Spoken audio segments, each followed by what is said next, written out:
Iranians are firing all of their older missiles. And by older missiles, I mean old technology. And the old technology is being shot down, which is the goal. They want the Israelis to waste all of their inventory on these old missiles before they start using the really high-end, devastating material. So I think this is just the beginning.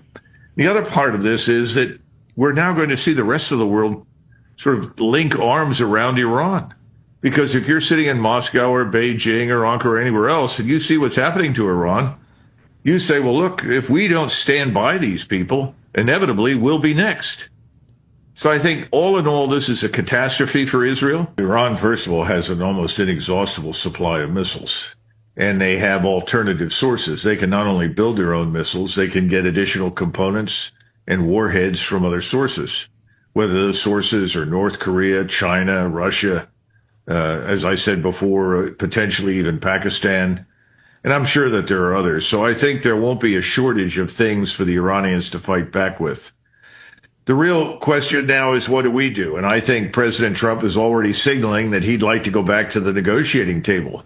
The problem is that no one believes him. He's destroyed his credibility. I don't think anybody's going to show up to negotiate with him about anything.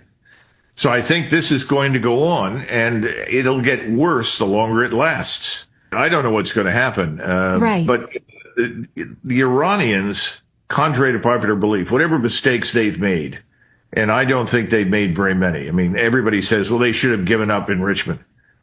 Not really. That's a sovereign right. And enriching uranium for purposes other than military is totally legitimate. Lots of countries have it. Lots of countries do it. The Indians and the Pakistanis both have nuclear weapons. They're too smart to use those things against each other. The problem we have right now in the region is you've got one country that has nuclear weapons. They want to maintain that monopoly, and they're willing to do anything against anyone to keep it.